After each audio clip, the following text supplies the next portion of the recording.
Savoir dire non sans culpabiliser.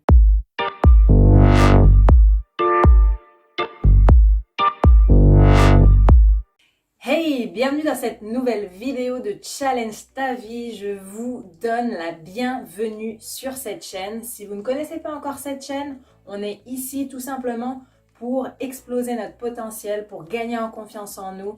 Tout ça grâce à des outils de coaching, mais également et surtout grâce à un voyage transformationnel.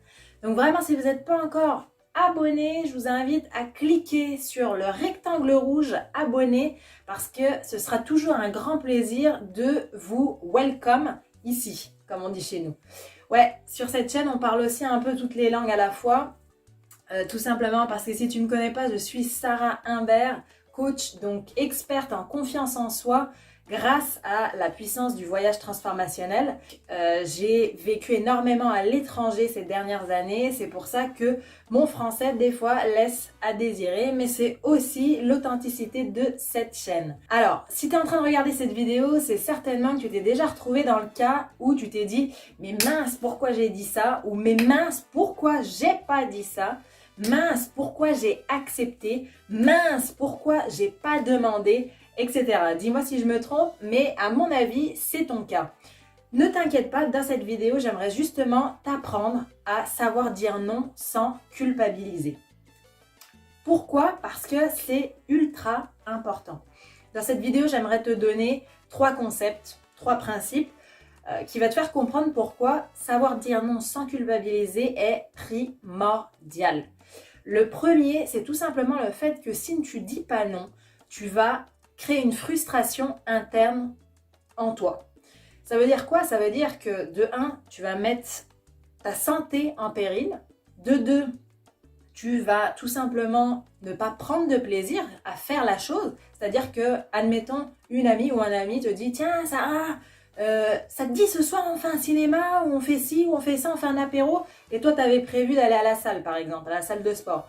Et là, tu te dis « Mince, j'avais prévu la salle, mais bon, tant pis, allez hop, je vais y aller. » Tu vas y aller, mais ça va se voir sur ton visage, en fait. Ça va se voir sur ton visage que tu n'es pas à ta place, que tu as renoncé à quelque chose, que tu as renoncé, du coup, à toi-même. Et donc, cette frustration interne, elle va aussi se projeter de manière externe.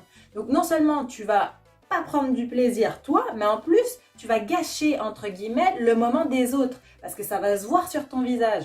Et donc, forcément, les autres vont se demander ce qui se passe et donc, il y aura une ambiance en flop. Le deuxième principe, c'est que dire non, c'est pas la fin du monde, les filles. Dire non, c'est pas la fin du monde dans le sens où si tu donnes une explication bienveillante à la personne, si la personne est un minimum intelligente, elle va tout simplement comprendre. Par contre, c'est sûr que si vous dites non et c'est tout, sans explication, point à la ligne, de manière un peu agressive, indirecte, c'est sûr que là, par contre, ça va pas trop bien passer. C'est sûr que votre peur de décevoir les gens, là, pour le coup, ça va réellement se passer. Parce que dire non, c'est une chose, mais derrière, si vous l'expliquez un minimum sans se justifier pendant des heures, je pense que vous avez fait ce que vous avez à faire vis-à-vis de la personne qui vous a invité avec plaisir. Chacun a ses objectifs, chacun a ses obligations, ses responsabilités. Dire non, ça arrive à tout le monde. Donc, ne vous culpabilisez pas. Prenez simplement le temps d'expliquer le pourquoi un minimum du non de manière bienveillante et la personne vraiment comprendra, il n'y a aucun souci là-dessus. Et si ce n'est pas le cas, c'est que je suis désolée les filles, mais c'est que ce n'est pas de bonnes amies ou de bons amis pour vous. Parce que la personne qui est un minimum avertie sait qu'on a tous des besoins personnels, qu'on a tous des obligations personnelles, donc elle devrait faire preuve de compréhension envers vous après une explication bienveillante. La troisième chose, c'est le sentiment de vous être respecté. Rien de mieux que le sentiment d'être fidèle à soi-même, de s'être respecté et de ne pas avoir dit oui juste pour faire plaisir à autrui, mais de s'être dit oui à nous-mêmes. Vraiment, célébrer. Prenez le temps de célébrer. Je sais que c'est pas facile. Je sais qu'on a beaucoup d'a priori, beaucoup d'appréhension.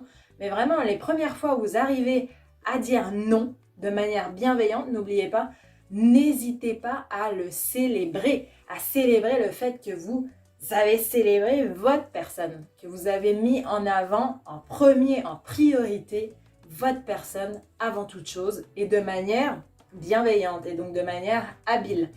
Vraiment, prenez le temps de kiffer. Faut pas oublier en plus que derrière, ça débouche sur le fait d'être encore plus à l'aise avec les autres. C'est-à-dire que si vous vous donnez à vous, derrière, vous aurez énormément de choses à donner aux autres. Vous aurez du plaisir à dire oui aux autres. Alors que si vous dites oui comme ça, à la one again beast to fly, il n'y a plus aucun plaisir. Il n'y a plus aucun plaisir. Donc vraiment, voilà les filles, les 3 principes. J'espère que vraiment ça vous a aidé et que vous pourrez maintenant dire non sans culpabiliser. Vraiment, ne vous en voulez pas. C'est tout à fait naturel. Et si vous voulez aller encore plus loin, j'ai la possibilité de vous offrir en ce moment un bilan personnalisé sur votre cas. Si vous voulez commencer à prendre confiance en vous, à vraiment vous affirmer, à devenir une femme forte, indépendante et confiante, n'hésitez pas, c'est dans la description en dessous de cette vidéo. On vous attend sur la communauté, abonnez-vous pour ne jamais rien manquer. Et moi, je vous dis à une prochaine vidéo sur un extrait évasion. Croyez en vous, croyez en nous, croyez en eux.